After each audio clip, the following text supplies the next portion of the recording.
Fate Likes to Play by Sierra Steinbecker. Chapter 7. The Wedding. On a chair in his chambers with his elbows on his knees and hands buried in his hair, Hiccup bemoaned his situation as he waited for Mark to come and tell him that everyone was prepared to proceed with the ceremony that would permanently bond him to a different species. He knew what he was getting into, or at least what was expected of them, but she didn't. She was a dragon! What if she just brought back the arrow as a courtesy and once things got boring would leave, not realizing that she'd promised to stay with him forever? What if her lifespan was shorter than his, so that their marriage broke before he'd even reached his 30s? What was the life expectancy for dragons that size? He started rocking back and forth, wrinkling the white cape hung around his shoulders and joined with the same clasp that had decorated his brown fur what seemed like a lifetime of trouble ago. The decision had seemed so easy when Jeffrey first proposed the idea that he actually go through with the marriage. But now he was second-guessing everything. Could he do this? Could she do this? Mark poked his head through the doorway. Sire, it's time. Hiccup uncurled himself and walked into the hall where Mark grabbed him by the shoulder and started brushing him down. What are you doing? Asked the anxious prince. I'm making sure you're at least presentable for your bride. The boy grunted out as he attempted to straighten out some of the more prevalent wrinkles in the white dress tunic. An eye roll. My bride is a dragon! Another eye roll. Well, she's certainly dressed up for you, sir. That got his attention. Have you seen her? Nope, replied the boy with a grin. But the seamstresses have been buzzing about her dress most of yesterday and today. You wouldn't want a dragon to upstage you, my friend. That got a laugh out of the reluctant groom, and the two hurried down the corridor to the great hall where the wedding was waiting. In the tradition of their family, all three weddings took place at the same time. The three princes waited at the front of the room as the slow wedding march sounded through the room and up to the vaulted ceiling. The procession made its way towards the front of the room, although Hiccup barely registered the different couples, as the only person he recognized was his best man, Gawain, as he walked up the aisle with a girl Clarice had probably chosen from her friends in town. He would have chosen Mark, but his father did have certain standards. He had managed to slip the man in as Milady's handler for the ceremony, though. Once the knight was at his side, the last of the wedding party made its entrance, and the first bride strode up the aisle. He had to admit, Clarice and Sophia did look quite splendid in their gowns, faces veiled for modesty. The crowd sighed at the lovely figures as they strode up to join their future husbands, but were interrupted by a string of warbles and chirps. Hiccup looked up in the direction of the dragon song and saw his bride literally gliding in after Sophia.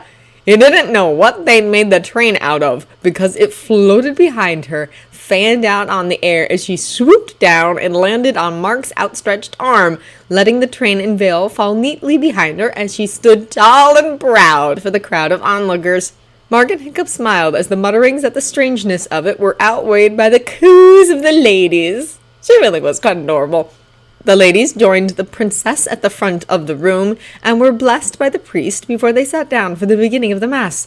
The usual readings and ritual words were said, and Hiccup, seeing that the other couples held hands, gently placed his palm over one of Toothless's paws, where it sat primly on the cushion of the chair. When she didn't protest, he kept it there. Finally, the vows began. Hubert, as the oldest, was called up first with Clarice. The priest asked for their promise, and their I do's echoed in the silent hall. Hiccup hoped there was at least a small note of happiness in his brother's words. This was his wedding day, after all, even if his bride was less than ideal. But then he wasn't one to talk.